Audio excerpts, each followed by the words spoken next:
Assalamualaikum soleh-solehah, kumaha damang? Mugia sehat sadaya, amin ya robbal alamin. Dinten ayeuna hidup diajar bahasa Sunda. Satelah candi kawitan, yuk sasarengan ngaos basmalah. Bismillahirrahmanirrahim. Materi bahasa Sunda ayeuna nyaeta ngeunaan sajak atanapi bahasa Indonesiana puisi. Dina buku paket aya di halaman 62, mangga dibuka bukuna. Nyaeta ngeunaan arti sajak, diajar sajak sareng maca sajak. Dinten ayeuna urang diajar kaendahan alam dina wangun sajak. Anu kahiji arti sajak, diajar sajak. Sajak atanapi puisi nyaeta sastra wangun ugeran puisi anu teu kauger ku patokan-patokan.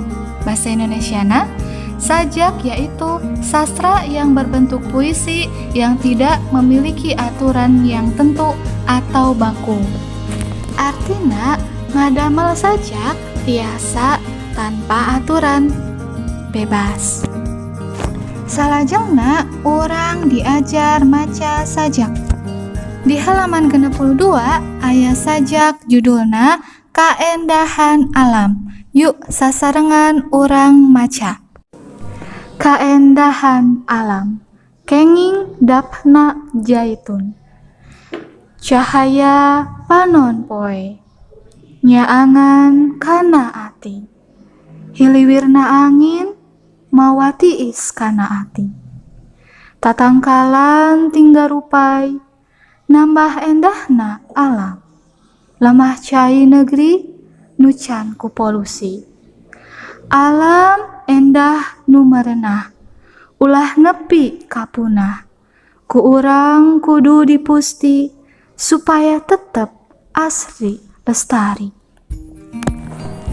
Kaendahan alam nyaeta sajak anu eusina ngeunaan endahna alam, anu can ku polusi, anu ku urang kudu dipiara atanapi dipusti supaya tetep asri.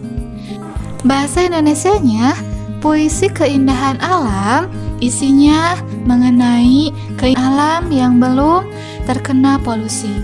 Keindahan alam ini harus tetap terjaga dan tetap kita lestarikan supaya tetap indah dan udara pun menjadi bersih.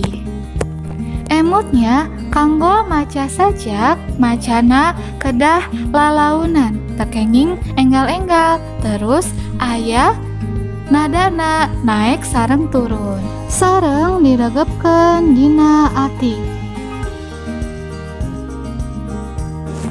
Materi dinten ayeuna dugi ka dieu heula.